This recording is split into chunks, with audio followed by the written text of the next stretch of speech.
BSc share में आज आपको गैप अप ओपनिंग देखने को मिला है और उसके साथ एक शानदार एक छोटी सी तेजी भी आपको देखने को मिल रहा है बीएससी शेयर के अंदर, राइट। तो इसके साथ आप देखेंगे तो एक डोजी का कैंडल भी बना हुआ है बीएससी शेयर में। अगर आप नोटिस करेंगे डोजी कैंडल है, गैप अप ओपनिंग है, उसके बाद यानी गैप अप खोलने के बाद थोड़ा सा आपको ऊपर भी गया, फिर आपको नीचे आके जो है एक डोजी का कैंडल बनता हुआ देखने को मिला है। तो अगर हम थोड़ा सा बीएससी के अगर हम डाटा की बात करें एनएससी के वेबसाइट में, तो क्या क्या डाटा हमें देखने को मिल रहा है। तो यहाँ पर आप देख सकते हो जो निफ्टी है आपको यहाँ पर आपको नजर आ रहा है कि सिर्फ ₹1 के ही चेंजेस आपको देखने को मिल रहा है निफ्टी के अंदर, राइट। और यहाँ पर देखें तो आपको 0.42% की आपको तेजी देखने को मिल रहा है बीएससी लिमिटेड शेयर के बीच में, यहाँ पर देख सकते हो। उसके बाद ₹12.60 का आपको तेजी नज़र आ रहा है। और अगर बात करेंगे ओपनिंग प्राइस के, तो आज आपको देखने को मिला यहाँ पर 3009.30 का ओपनिंग प्राइस है। लो दिखा रहा है 2976.20, हाई दिखा रहा है 3030 में। तो इसको अगर हम और भी क्लियरली समझेंगे तो आपको यहाँ पर जो ट्रेडिंग वॉल्यूम देखने को मिल रहा है आपको नज़र आ रहा है कि 71,37,000 क्वांटिटी जो कि आज की ट्रेडिंग सेशन वॉल्यूम क्रिएट कर रहा है। ट्रेडिंग वैल्यू की बात करेंगे 2145 करोड़ के आपको यहाँ पर जो है ट्रेडर वैल्यू देखने को मिल रहा है। डिलीवरी परसेंट की बात करते हैं, जो इक्विटी डिलीवरी है वो आपको 27.21% की दिखा रहा है। तो ऐसे माना जाता है अगर डिलीवरी परसेंट अगर 30% से ज़्यादा होता है तो हम उसको मानते हैं कि एक गुड स्टॉक है। और आज की जो डेट है वो आपको नज़र आ रहा है, आज का डेट है 10/6/2025 का, ठीक है। तो चलिए हम और भी थोड़ा सा डाटा को अगर हम यहाँ पे ध्यान से देखेंगे तो मैं आपको दिखाना चाहता हूँ। अभी जो पी आपको नज़र आ रहा है, सिंबल पी आपको देखने को मिल रहा है जो 98.14 में देखने को मिल रहा है। थोड़ा सा अगर हम फंडामेंटल पे अगर ध्यान देंगे तो यहाँ से हम चलते हैं स्क्रीनर के वेबसाइट पर, राइट। तो यहाँ पर देखेंगे जो बीएससी शेयर में अगर देखेंगे तो अभी इसका मार्केट कैप आप देख सकते हो। और स्टॉक पी को अगर आप ध्यान देंगे तो 92.7 का है और बुक वैल्यू देखेंगे तो 107 में, राइट। तो ये आप देख सकते हो। आरओ से देखें तो 43.5 में और आरओ आप देख सकते हो 34.1 में। अगर इन दोनों कंपेयर करेंगे तो ये काफ़ी आपको पॉजिटिव भी नज़र आ रहा है, ठीक है। तो इंडस्ट्री पी देखेंगे 71.8 में है। तो यहाँ पर अभी इंडस्ट्री पी को अगर हम स्टॉक पी के साथ में कंपेयर करें तो यहाँ पे इंडस्ट्री पे स्टॉक पी से ज़्यादा देखने को मिल रहा है। तो आपको पता होगा जब स्टॉक भी इंडस्ट्री पे ज़्यादा होता है तो हम उस स्टॉक को मानते हैं कि स्टॉक ओवर वैल्यूड है, जब कम होता है तो हम इसको मानते हैं कि स्टॉक अंडर वैल्यूड है, ठीक है। करंट प्राइस 3005 का देखने को मिल रहा है। और यहाँ पर देखें डिविडेंड 0.2 और प्रोमोटर को देखेंगे आपको यहाँ पे 0.0 देखने को मिल रहा है।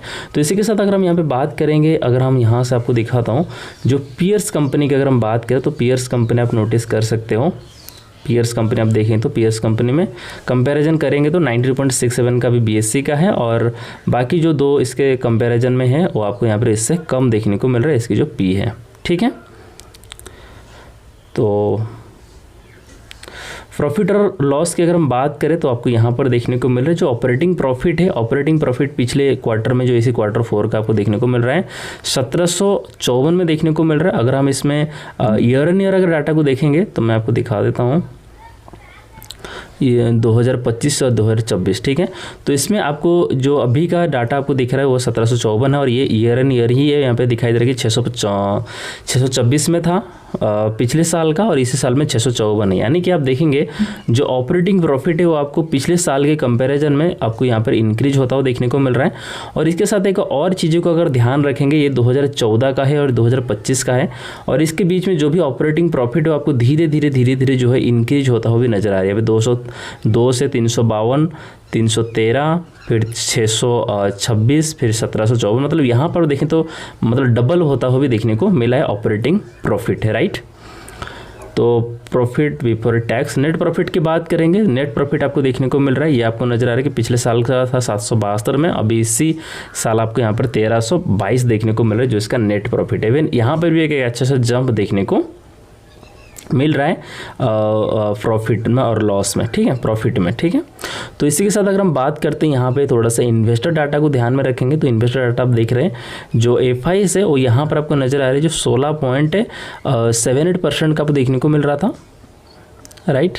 यहाँ पर देख सकते हो 16.78% का और एक सेकेंड सॉरी तो यहाँ पर देखेंगे ये जो है अभी का जो दिखा रहा है ये इसी क्वार्टर का है, यानी कि जो Q4 का है। और आप देखेंगे तो ये है आपका पिछले साल का, यानी कि 13% से अभी अगर साल दर साल अगर हम देखेंगे तो ये 13% से 16% हो रहा है। यानी कि यहाँ पर जो FI से आपका अपने होल्डिंग को स्टेक को इंक्रीज करते हुए देखने को मिल रहा है। Year on year quarter on quarter देखें तो भी आपको इंक्रीज होता हुआ देखने को मिल रहा है। तो इसी के साथ अगर हम DIS की बात करेंगे तो अभी मतलब इसी क्वार्टर में जो Q4 में 12.33 का देखने को मिल रहा है। और इसको अगर हम देखेंगे साल दर साल का देखें तो आपको यहाँ पर जो है थोड़ा सा कम होता हुआ देखने को मिला, लेकिन क्वार्टर ऑन क्वार्टर देखेंगे तो ये बढ़ता हुआ देखने को मिला है। तो इसी के साथ आप देखेंगे यहाँ पर जो पब्लिक है आपको 50% से 40.78% के दिखा रहा है, यानी कि पब्लिक यहाँ पे थोड़ा सा सेल करता हुआ देखने को मिल रहा है। ये अदर्स का है जो इन्होंने बाय करता हुआ देखने को मिला है, यानी कि अपना होल्डिंग को बढ़ाते हुए देखने को मिला है। ठीक है दोस्तों, ये वीडियो सिर्फ एक एजुकेशन पर्पज़ के लिए, यहाँ पे मैं आपको कोई भी बाय या सेल या होल्डिंग करने की कोई भी सलाह या सुझाव नहीं दे रहा, या फिर मैं कोई इस तरीके से आपको कोई गाइड ही नहीं कर रहा हूँ कि ये करो वो करो, बिल्कुल नहीं है। ये बिल्कुल एजुकेशन पर्पज़ के लिए, और जो भी है IGTJ जो है वही मैं आपको दिखा रहा हूँ, राइट। सो आई होप कि वीडियो पसंद आया होगा, तो वीडियो को लाइक करें। धन्यवाद।